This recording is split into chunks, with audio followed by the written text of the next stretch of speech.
Olá, seja muito bem-vindo a esse vídeo. Hoje nós vamos tratar de um texto da doutora Selmira Seligman intitulado A Felicidade Incoada como Fundamento da Saúde Psíquica. Eu gostaria de agradecer ao professor William Kalinowski pela recomendação desse artigo, me fez muito bem a leitura dele, eu fiquei bem emocionada lendo e vou aqui poder compartilhar com vocês um pouco da minha experiência. Muito obrigada, professor William. Aproveito também para avisar já no começo do vídeo que todas as traduções feitas foram feitas de forma livre, né? Nenhuma tem caráter oficial. Então vamos lá, vou fazer uso aqui das minhas notas para a gente não se perder. A doutora Seligman, ela inicia o texto estabelecendo que a busca pelo psicólogo por parte do paciente é na verdade uma busca pela felicidade em meio ao sofrimento. É uma observação clínica. E logo em seguida ela conecta essa questão da busca pela felicidade com a do fim do homem. E ela nos traz a concepção de que no âmbito prático, ou seja, no âmbito das ações, o fim, apesar de ser o último a ser obtido, o último na execução, ele é o primeiro na intenção. Como assim? Quer dizer que o fim é a motivação fundamental de toda e qualquer conduta humana.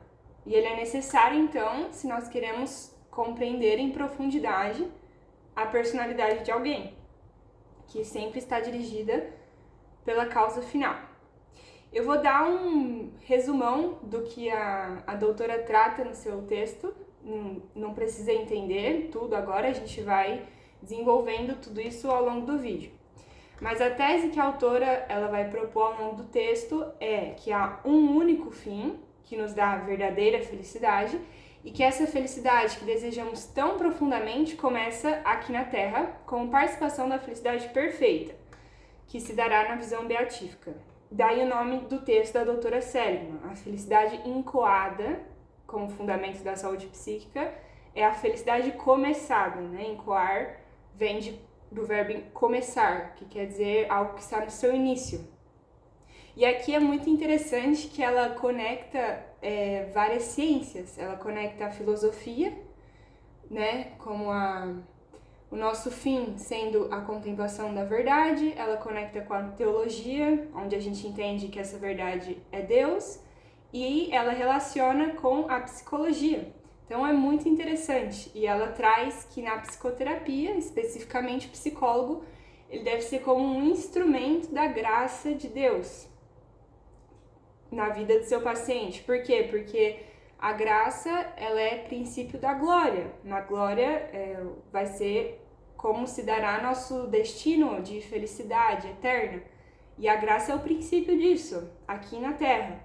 E o psicólogo ele deve ser esse instrumento da graça na vida do seu paciente. Porque é a graça mesma a que vai curar a natureza humana de forma radical. E não só curar, mas também elevar. A gente vai se aprofundar em tudo isso agora. Como que ela começa o texto? A primeira parte do texto é chamada O Fim Último e a Personalidade Sã. Aqui a doutora contrasta a visão clássica do fim último e da felicidade com a visão moderna. Eu vou passar um pouco mais rapidamente por essa parte do texto, porque a minha intenção é focar mais na parte positiva da análise da doutora, que na sua crítica, ainda que seja justa, conveniente e verdadeira. A doutora, ela faz uma crítica à modernidade, expondo o pessimismo de autores como Freud, que entende a vida como evitação da dor e a vida como uma desgraça em si mesma, e ainda entende que o fim da vida é a realização da pulsão da morte, que pretende voltar a um estado inorgânico. Ou seja, que o fim da vida é a morte, para este autor. E o pessimismo, né, de autores como Freud, e também o antropocentrismo de outros como Kant, que influenciaram muito em pensadores posteriores, que concebe ao homem como seu próprio fim. E a doutora nos mostra como essas concepções, que elas podem adquirir diferentes matizes, elas afastam o homem do seu fim verdadeiro e, portanto, de uma felicidade que é possível de ser começada aqui na Terra. O centro da sua crítica à modernidade está em uma observação de que a maioria dos filósofos modernos são de origem protestante. E o que isso importa? Você poderia se perguntar. Bom, importa porque a visão protestante ela é pessimista, porque nessa concepção o homem está totalmente corrupto pelo pecado. E a graça não cura interiormente, a graça não transforma de forma real. E a autora argumenta, a psicologia contemporânea ela foi fortemente influenciada pela filosofia moderna, que traz essa visão pessimista. Para resolver esse problema, a autora cita o decreto sobre a justificação do Concílio de Trento, que ensina que a justificação não é só o perdão dos pecados, mas também a renovação interior do homem. E onde não há essa renovação, continua nossa autora, permanece a divisão interior. E essa divisão interior é a fonte de sofrimento. Aquilo que traz unidade à nossa personalidade, para que não tenhamos uma personalidade dividida, fragmentada, é que ela busque de forma consciente um fim que seja o mais unitário possível, dado que toda a organização das nossas disposições interiores, dos nossos afetos, das nossas cognições, será dada em vista deste fim. Portanto, quanto mais unificado for esse fim, mais unificada será a nossa própria personalidade. Pela observação, nos damos conta que as pessoas em geral não buscam um único fim, mas vários. Alguns buscam o prazer, isso pode ser de forma muito sofisticada e pode manifestar-se de forma bastante diversa, mas no fundo é essa busca pelo prazer. Outros buscam o prestígio social, outros buscam o dinheiro, outros buscam o reconhecimento, outros buscam dominar outros buscam a saúde física, outros a estética, outros a comida, etc, etc, etc, etc. O fim que uma pessoa persegue em sua vida funciona como uma certa regra de vida, porque vai fazer com que as outras coisas sejam buscadas em vista desse fim que a pessoa se estipulou. Isso de maneira consciente ou de maneira inconsciente. O que, acredito eu, seja o caso da maioria das pessoas que se estabeleceram fins, mas que não são conscientes do fim que se estabeleceram, mas que da mesma forma a sua personalidade é organizada inteiramente em torno dessa busca. Porque percebendo ou não, o fim dirige toda a conduta humana. Vamos dar um exemplo para entender o que a autora nos está ensinando. Vamos pegar o exemplo de um tipo de prazer, que é o prazer da comida. Quando o prazer da comida ele é assumido como fim último, ainda que a pessoa não seja consciente de que ela tem o prazer da comida como fim último, toda a vida psíquica da pessoa tende a se organizar inteiramente em torno dessa busca.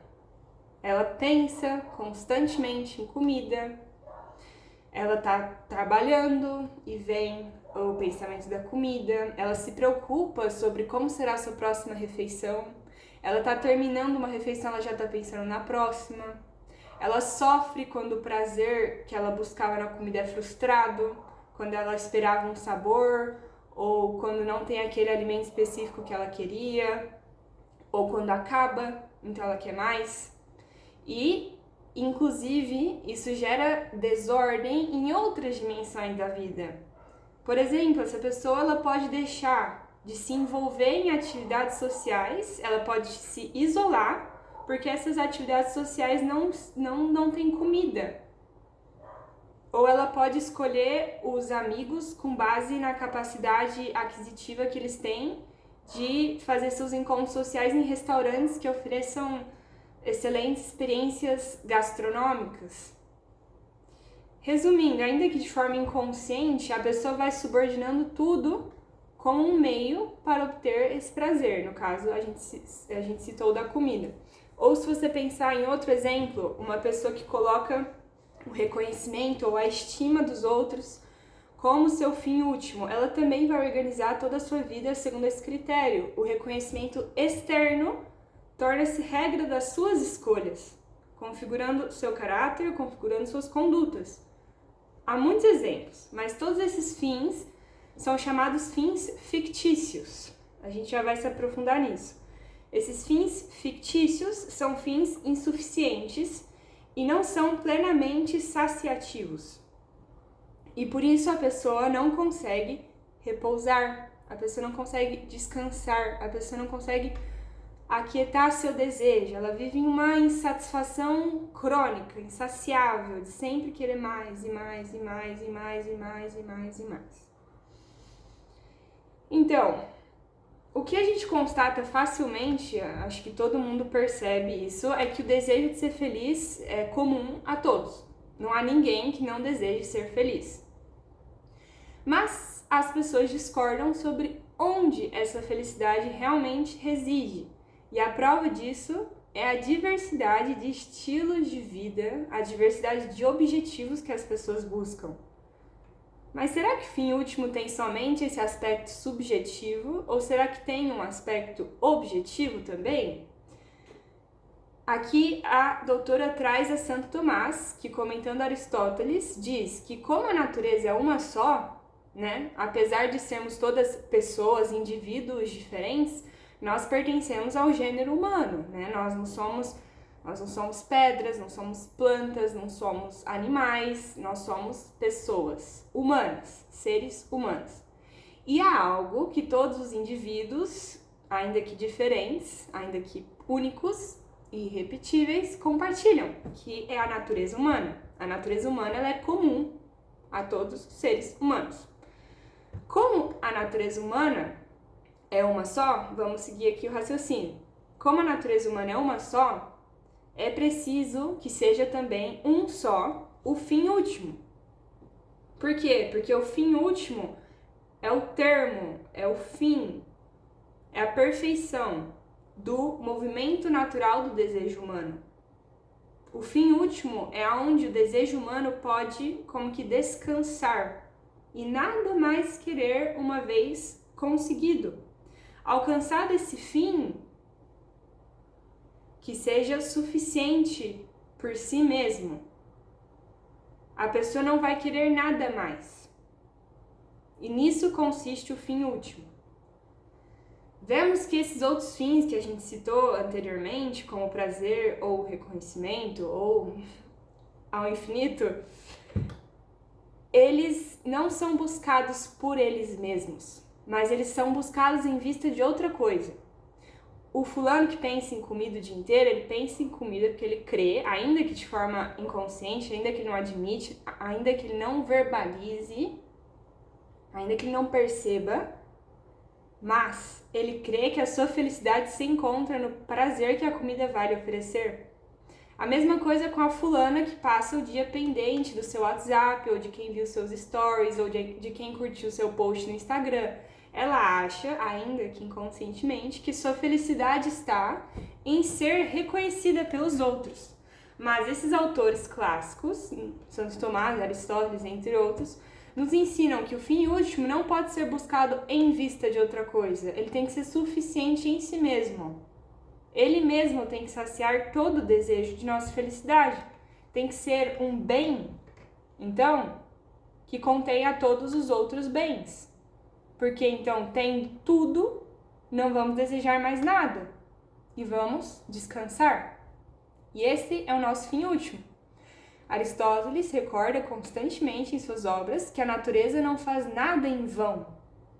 E se há algo em nós que deseja, ou seja, se há algo na natureza humana, se há algo que nós vemos que todos os seres humanos compartilham, é que ela não fica satisfeita com esses bens e ela como que deseja de forma infinita e mais, e mais, e mais, é porque há algo infinito que realmente a pode saciar de uma vez por todas. Há algo que contém em si todos os bens. E esse sumo bem é o Criador de todos os bens, que tem nele mesmo a reunião de todos os bens. Deus. Então, quando nos unimos com Deus, adquirimos então todos os bens e repousamos e somos felizes.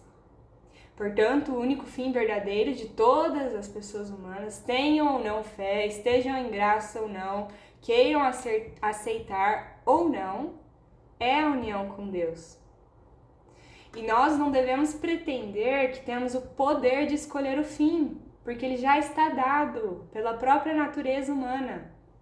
A não aceitação do nosso fim último, verdadeiro, e a recusa em dirigir nossas ações a ele, gera o que o psiquiatra Alfred Adler chamou de fins fictícios, que era o que nós comentávamos anteriormente. E esses fins fictícios configuram os múltiplos estilos de vida neuróticos. Vamos ler o que diz a doutora Seligman. A diferença da verdadeira felicidade que sacia e nada mais se deseja, os bens criados manifestam a sua própria insuficiência e imperfeição.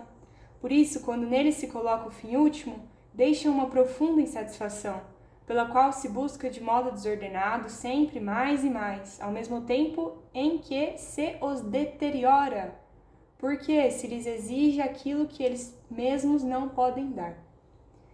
E é que só merece ser chamado fim último o bem perfeito, que preenche por inteiro todo o apetite, todo o desejo. Somente Deus pode saciar a vontade humana, de modo que nada mais possa ser desejado. Somente em Deus, na visão de Deus, está a felicidade. Mas atenção, a doutora também explica, trazendo Santo Agostinho, que a essência da felicidade não é a gente diria, deleite, o gozo, a deleitação. A essência da felicidade é um ato do intelecto, é um ato da inteligência, da contemplação da verdade. E como consequência desse ato da inteligência, aparece o deleite posterior na vontade. Diz Santo Agostinho, o gozo da verdade.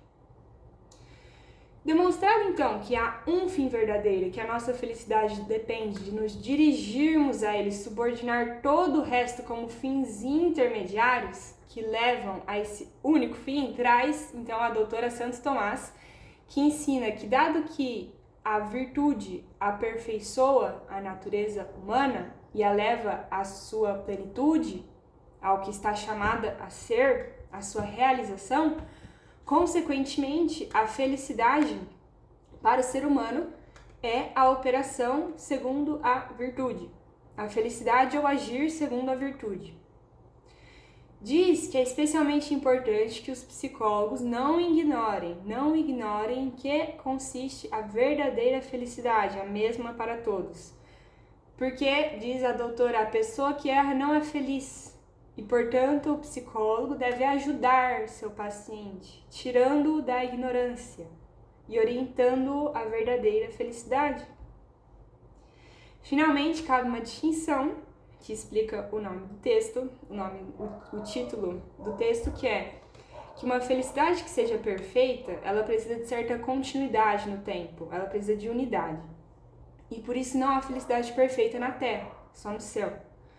Mas existe uma grande felicidade possível de ser alcançada, acessível a todos, ainda que seja imperfeita já aqui.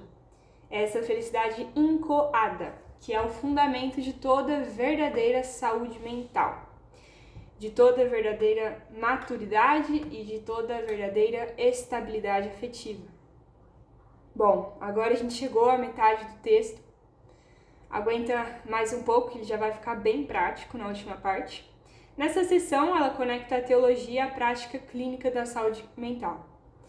Então, beleza, nós já vimos a tese do psiquiatra Alfred Adler sobre como a neurose se baseia na busca por fins fictícios e a do pensamento clássico cristão de que a felicidade perfeita será na glória. Mas essa felicidade começa com a vida da graça aqui, porque é o princípio da glória. Ou seja, que há uma continuidade entre a felicidade imperfeita e a felicidade perfeita. Mas como na prática ser feliz? Diz a doutora Célia. Cristo nos Evangelhos fala-nos da felicidade no Sermão da Montanha, nas bem-aventuranças, mostrando o verdadeiro caminho de crescimento da vida interior rumo à saúde psíquica. A felicidade que todos desejamos está aí, essa é a resposta.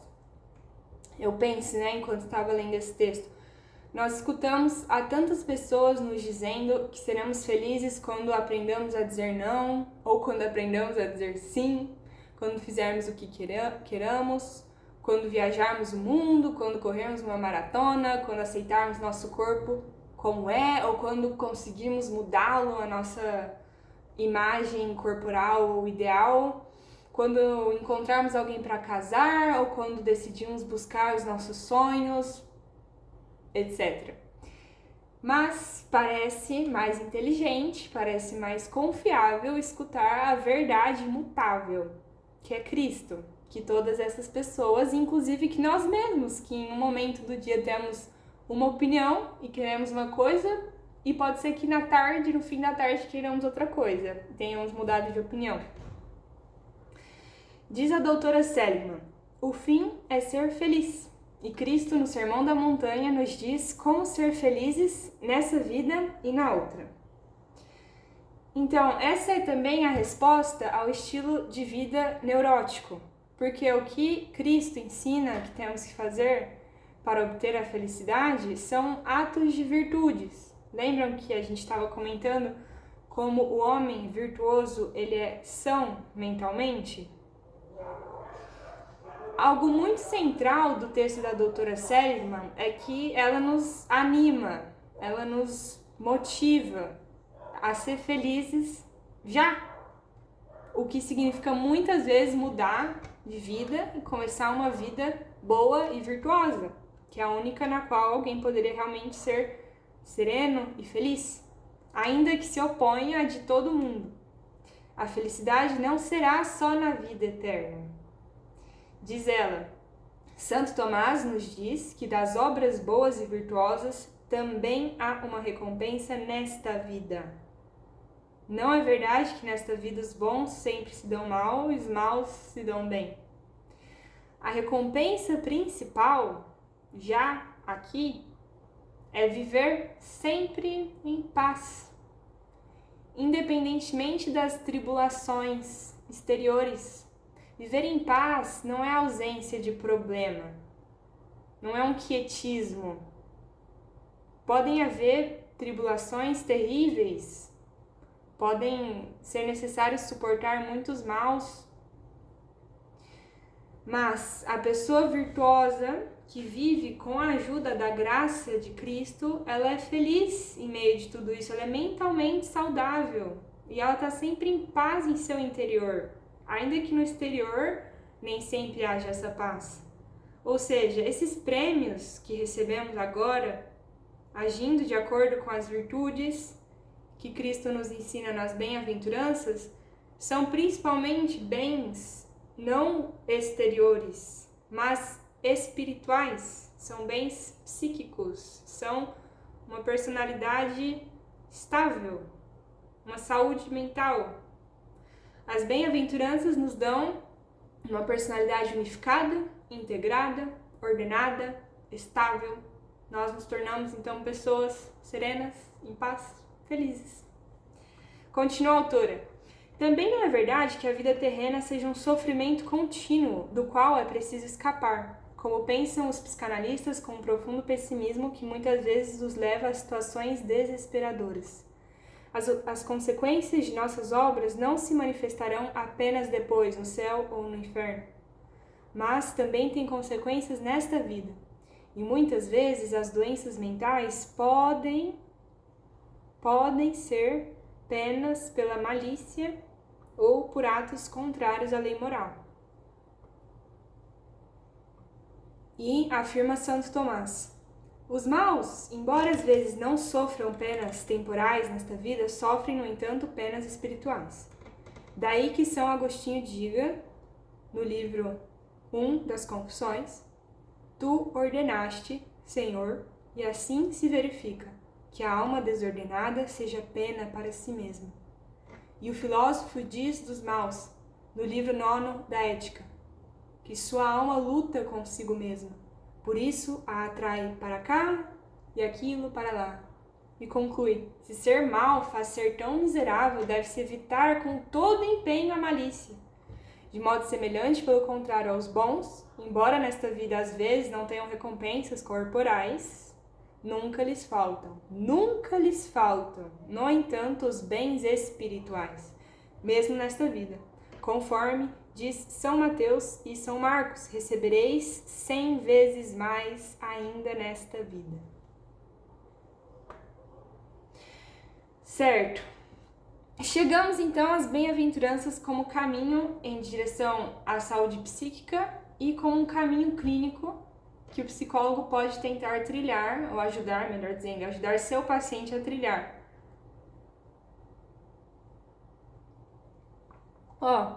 Infelizmente, por questão de tempo, eu não vou tratar com todo o detalhamento, toda a profundidade que trata a doutora cada bem-aventurança, senão o vídeo que já está com quase meia hora ficaria enorme.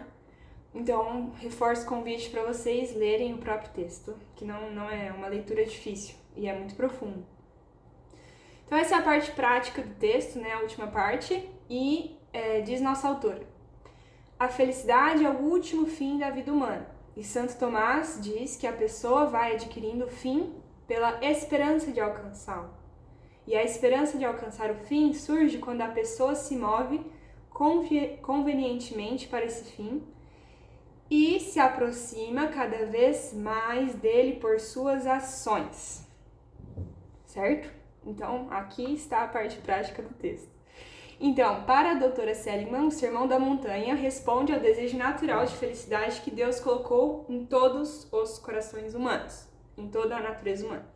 Já vimos que as bem-aventuranças não são apenas promessas para o futuro, onde teremos uma recompensa no futuro, que é claro que a teremos, mas elas determinam os critérios para o uso dos vários bens, que são fins intermediários, e para a ordenação dos movimentos da alma, que já nos trará paz agora, nessa vida, que é a principal recompensa espiritual que poderíamos ter. Seligman divide as bem-aventuranças em 3 etapas. Primeiro, o afastamento do mal, a realização do bem e o suporte paciente nas perseguições. Ela diz que o protagonismo do psicólogo está nas 3 primeiras bem-aventuranças, que seriam como a fase a primeira, do afastamento do mal. Então, o psicólogo ele teria maior protagonismo aí. É nessa fase que a terapia, então, ela exige uma praxis mais diretiva e um diálogo reflexivo para que o paciente ordene a sua personalidade. Então, sobre a primeira bem-aventurança, na pobreza de espírito, bem-aventurados os pobres de espírito, aqui ela trata principalmente da humildade e do desapego. Primeiro passo nesse caminho ascendente da graça, esse caminho para a felicidade, esse caminho para a cura psíquica, para a saúde mental, é o desapego. O desapego dos bens mundanos, que constroem esses fins fictícios que o Alfred Adler expôs e que dão um estilo de vida neurótico. E os psiquiatras, além de Adler, o Allers também, eles explicam essa psicologia da soberba de forma a demonstrar como ela adoece a alma. E o contrário da soberba seria a humildade, né? Então, por isso que tem o desapego e a humildade na pobreza de espírito. Que a humildade ela é a primeira das virtudes, é o cimento das virtudes sobre os quais vai se construir todo o edifício posterior. E como a pessoa virtuosa ela é a pessoa sã psiquicamente, para a gente atingir a saúde psíquica, a gente precisa transformar profundamente nossa personalidade através da aquisição das virtudes. Depois, a mansidão, segunda bem-aventurança. Aqui o foco vai ser o domínio das paixões, certo? As paixões, na linguagem clássica, seria o que hoje nós dizemos emoções. O psicólogo, ele ajuda o paciente a não dar rédea solta aos seus impulsos, aos seus caprichos, à sua vontade, muitas vezes desviada, tentando trazer a inteligência para o centro da personalidade, tentando trazer a racionalidade para a pessoa agir com sua inteligência. E aqui, especialmente, podemos pensar nessas pessoas muito iradas, né? Que têm ataque de ira, por exemplo, e que não conseguem dominar as suas paixões ou emoções. Essas pessoas, elas sentem como se elas não tivessem controle sobre isso que está acontecendo com elas. E esse é o caminho para a cura, aqui, a mansidão. É preciso desse domínio político. Depois, os que choram. Aqui seria como que um luto espiritual, porque o choro é pelo mal. Se entristecer-se pelo mal, que é o pecado. O mal próprio e o mal dos demais, ou seja, o pecado próprio, os pecados próprios e os pecados dos demais. E Seligman, ela descreve certas crises de choro que podem acontecer no consultório, não como um desespero, mas como um sofrimento necessário, como algo bom, pela renúncia dos erros e as circunstâncias que prendiam o paciente ao passado. Né? Isso é outra coisa nos dias de hoje. O sofrimento nem sempre é ruim. Aliás, muito pelo contrário. Claro que a pessoa pode estar sofrendo como consequência de um ato contra a lei moral, como a doutora mencionou. Ela pode estar sofrendo pelos seus atos maliciosos. Isso gera sofrimento. Mas há um sofrimento que também é bom. E por isso a terapia ela não deve consistir em alívio de sintoma, certo?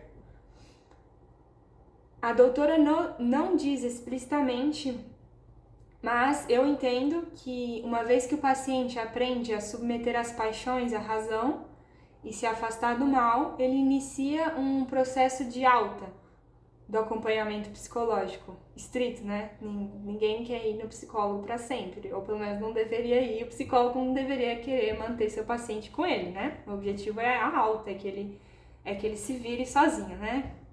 Então, a doutora Seligman, ela explica que à medida que a avidez por coisas espirituais cresce, o paciente passa a buscar esses bens celestiais de forma mais direta. Então, o papel do psicólogo diminui para dar lugar a outros laços, como pode ser com um diretor espiritual, com uma comunidade religiosa, porque a vontade do homem começa a se unir à vontade de Deus. A quarta, a quinta, a sexta e a sétima bem-aventuranças se referem a fazer o bem. Se a relação psicoterapêutica continua, o psicólogo também pode ajudar, mas ele teria um papel mais protagonista, ao meu entender, pelas palavras da doutora, mas ao começo dessa caminhada, pelas bem-aventuranças. Cada bem-aventurança supõe a anterior, ou seja, para chegar à quarta, de estar satisfeito e saciado sempre, porque você só quer o que Deus quer, os justos, né? É preciso as três anteriores, que a gente acabou de comentar. E para a quinta, onde se é misericordioso, se alcança misericórdia, é preciso da quarta, porque não existe justiça sem misericórdia, e não existe misericórdia sem justiça. Elas se requerem mutuamente. Deus ele é infinitamente justo e infinitamente misericordioso ao mesmo tempo. Então, a misericórdia ela é outro tema que nossa doutora ela trata em outros textos, no contexto da terapia, como uma grande virtude que o psicólogo precisa ter. Mas nesse aqui ela diz: ser misericordioso é sofrer o mal dos outros como se fosse próprio, ajudando-os assim a carregar sua carga. O verdadeiro mal, aquele que faz o mal, é o pecado. Quando exortamos a sair do pecado, somos misericordiosos. Ela trata da sexta bem-aventurança e da sua relação com a contemplação, que, se vocês se lembram, é no que consiste a felicidade, né? Que era principalmente um ato do intelecto, e que como consequência vem o deleite, vem o gozo da vontade. Mas não conseguimos contemplar a verdade se nossos pensamentos estão dispersos, se vagueiam por aí em coisas ilícitas, em coisas estranhas, o dia inteiro. Então a castidade, ela aqui joga um papel central porque ela limpa o coração, tornando um templo de Deus, o que permite a contemplação de Deus. Ao chegar na sétima bem-aventurança, os que buscam a paz, atingimos o ápice da ordem interior. Seligman destaca que Santo Agostinho, ao tratar dos pacíficos, traz uma definição de saúde mental. Vamos ler a definição de saúde mental de Santo Agostinho. Tendo em paz todos os movimentos de sua alma e submetidos à razão, dominam as concupiscências da carne e se constituem no reino de Deus, no qual todas as coisas estão ordenadas, de modo que o que há no homem de melhor e mais excelente domina as demais aspirações rebeldes, comuns aos outros animais. E aquilo que distingue o homem, isto é, a inteligência, a razão, sujeita-se ao que é superior, que é a mesma verdade do Filho de Deus. Não pode mandar aos inferiores quem não está subordinado aos superiores. Quem está em paz também dá paz aos demais. E diz nossa autora, a perfeição está na paz, porque já não há nada na personalidade que se oponha a Deus. A paz é a tranquilidade na ordem.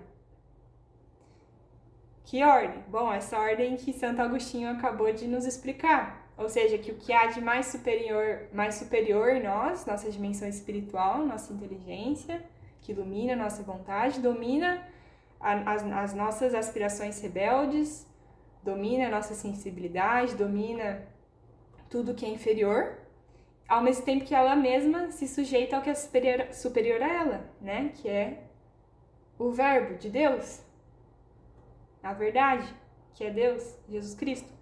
E a autora reafirma, através desse psiquiatra já mencionado Rudolf Allers, que só é santo, aliás, que só é são quem é santo, que só o santo ele é psiquicamente saudável, que o verdadeiramente saudável é o santo. Porque ele está plenamente ordenado interiormente e em suas relações sociais. Lembremos que somos um animal social. Não nos esqueçamos, no entanto, que a paz ela é fruto da caridade, que é principalmente a amizade com Deus. Bem-aventurados serão também os que sofrem por anunciar a verdade, e finalmente os que não apenas suportam o mal, mas que se alegram nas provações. Nisso se resumem as outras 7 bem-aventuranças, que segundo o padre Arintero, Juan González Arintero, são a maior glória e felicidade que nessa vida podem ter os fiéis imitadores de Jesus Cristo. Para ir finalizando, então, que o vídeo já está enorme, então há uma promessa para todas as pessoas submersas na busca de fins fictícios e que decidem mudar. Para os que buscam as riquezas, para os que buscam a honra ou o conforto material, ele promete um reino que terá tudo o que se poderia desejar. Para os que buscam segurança, ele promete a estabilidade dos bens eternos. Para os que buscam consolo nos prazeres do mundo, verdadeiro consolo, etc. Diz nossa autora, o reino dos céus, prometido aos pobres, aqueles que vão se desapegando das coisas do mundo, é como o princípio de uma sabedoria que é necessário ter para começar a dar importância às coisas espirituais na própria vida. É preciso perceber que existe um reino que pode realmente nos fazer felizes, que não é o das falsas promessas do mundo, que nos mergulham em ansiedades e frustrações, porque não nos dão aquilo que prometem. É necessário começar trocando essa sabedoria do mundo pela sabedoria de Deus. A graça nos impulsiona a trocar as preocupações da terra pelas do céu. Por isso não apenas cura, mas também eleva. O afeto ele precisa estar bem disposto para perceber o fim verdadeiro. Então, muitas pessoas não conseguem perceber. E esse afeto, como que ele vai se ordenando? Como que ele vai ficando bem disposto? Através da prática das virtudes. O virtuoso, ele consegue perceber o fim verdadeiro. Cada vez de forma mais clara, cada vez de forma mais unificada, de forma mais perfeita. Mas é preciso se esforçar para trilhar esse caminho. Nesse caminho, abandonando a escolha por um estilo de vida neurótico, mas escolhendo um projeto de vida cristão, vamos vendo que a cada dia Cada vez mais, nosso afã profundo por felicidade se vai satisfazendo e vamos descansando. Acho que a gente pode terminar lendo as bem-aventuranças, porque acabou que eu não as li. Capítulo 5 de São Mateus. Vendo Jesus aquelas multidões, subiu ao monte e, tendo-se sentado, aproximaram-se dele os discípulos. Abrindo então a sua boca, os ensinava, dizendo: Bem-aventurados os pobres de espírito, porque deles é o reino dos céus. Bem-aventurados os mansos, porque possuirão a terra. Bem-aventurados os que choram, porque serão consolados. Bem-aventurados os que têm fome e sede de justiça, porque serão saciados. Bem-aventurados os misericordiosos, porque alcançarão misericórdia. Bem-aventurados os puros de coração, porque verão a Deus. Bem-aventurados os pacíficos, porque serão chamados filhos de Deus. Bem-aventurados os que sofrem perseguição por amor da justiça, porque deles é o reino dos céus. Bem-aventurados sereis quando vos insultarem, vos perseguirem e disserem falsamente toda sorte de mal contra vós por causa de mim. Alegrai-vos e exultai, porque será grande a vossa recompensa nos céus, pois também assim perseguiram os profetas que existiram antes de vós. Certo, muito obrigada por me acompanhar até aqui. Espero que esse assunto leve a reflexões valiosas. Que Deus abençoe e bons estudos. Tchau, tchau.